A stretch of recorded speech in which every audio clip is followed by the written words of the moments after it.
using the Cramer's rule, solution of the equation Cramer's rule related to determinant.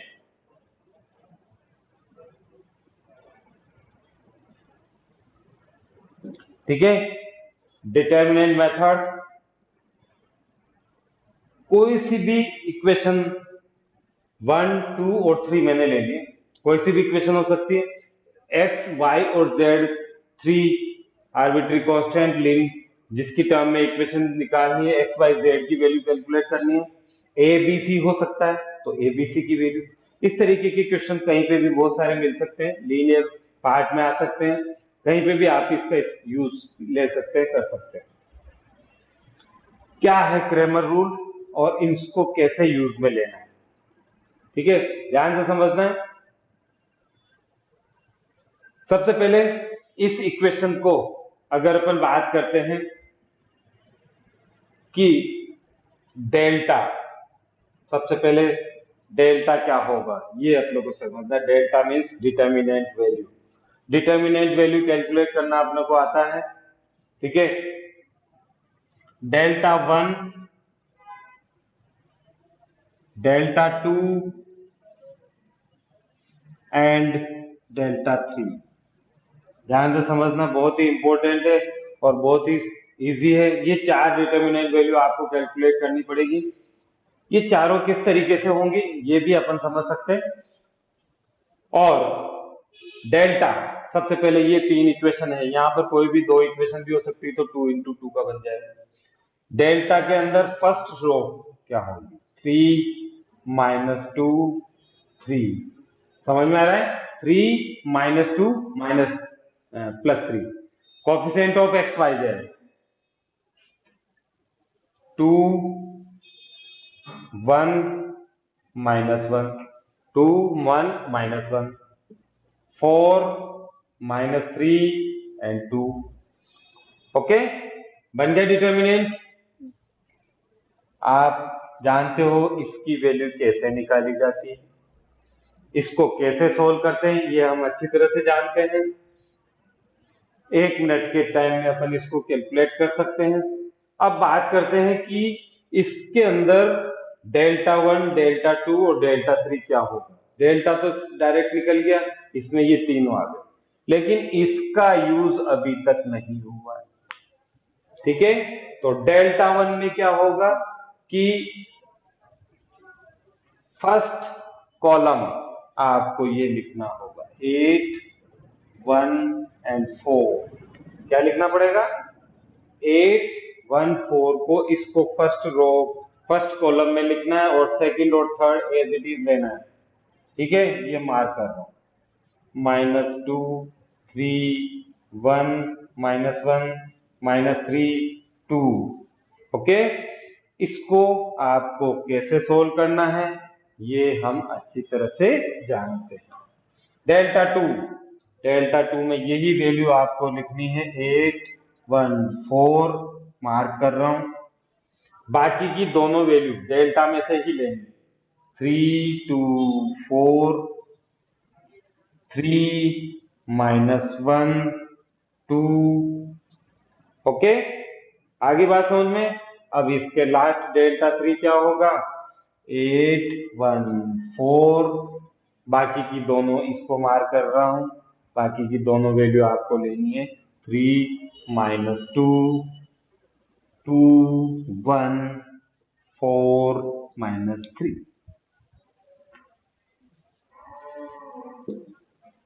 Okay. अब ये तीनों value अपने को कैलकुलेट करना है और इनका अपने को आंसर निकालना है, डिटर्मिनेंट वैल्यू निकालना है।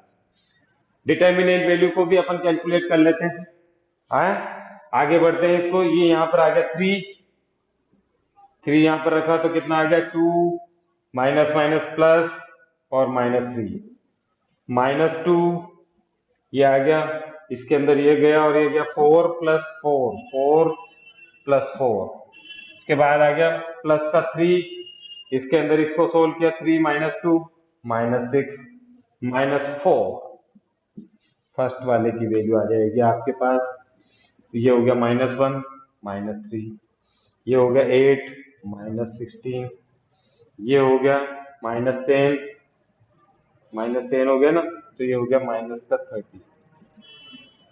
ठीक है, सारी की वैल्यूज नेगेटिव में आ रही है, तो -30, 46 -49। ओके, इसी तरीके से इसकी भी वैल्यू आपको कैलकुलेट करनी है। 8 हो गया 2 + 3, 2 - 3, ये हो गया -2, ये आ गया इसका, ये वाला गया और ये वाला गया 2 -+4, उसके बाद आ गया प्लस का 3 पे ये गया -3 -4, -3 -4। इसको भी अपन सोल्व कर देते हैं। ये हो गया -8, ये हो गया 6 -12, ये हो गया -7 -21। ठीक है, -21 कितना आ रहा है, अब ये देखो 20 हो गया, और ये हो गया माइनस का 40।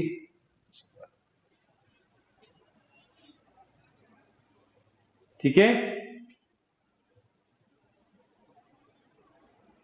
एक बार वापस से कैलकुलेट कर लेते हैं, चेक कर लेना इस वैल्यू को। यहाँ पर कोई भी करेक्शन अगर आती है तो कैलकुलेशन में वही चीज अपने को निकालनी।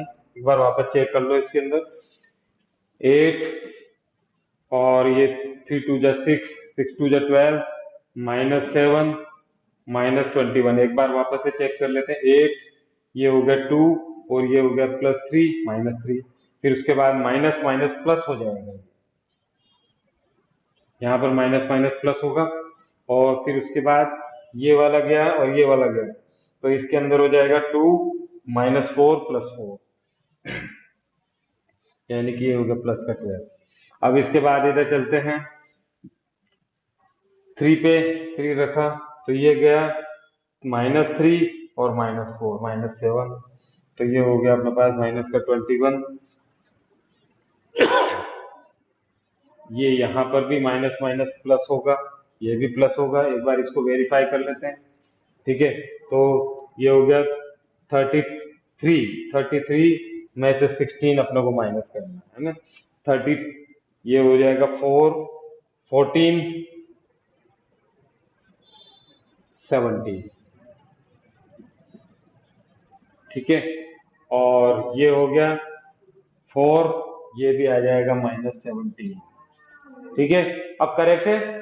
ये कैलकुलेशन में थोड़ी सी मिस्टेक यहाँ पर हो गई थी, इसको अपन ने सही कर लिया।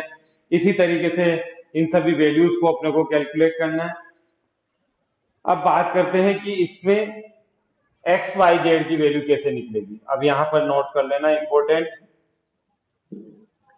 x = Δ1/Δ, Δ1/Δ यहाँ पर रखेंगे तो आ जाएगा ये -17/-17, आंसर इज 1। y = Δ2/Δ, z = Δ3/Δ।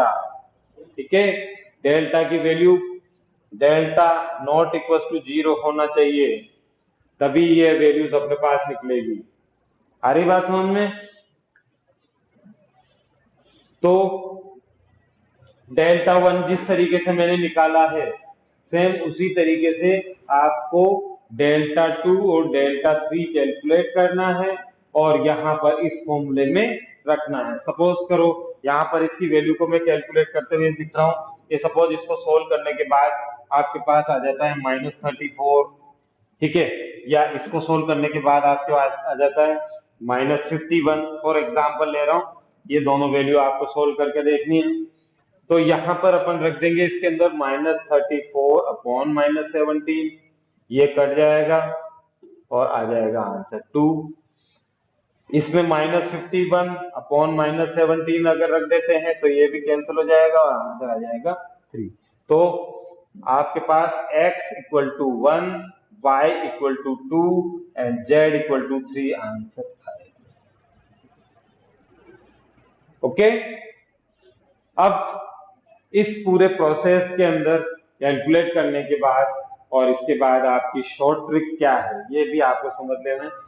जो भी वैल्यूज आई हुई है एक्स वाई जेड की वो इन इक्वेशन में रख के देखना है, इक्वेशन सेटिस्फाई अगर हो रही है तो आपका आंसर बिल्कुल करेक्ट।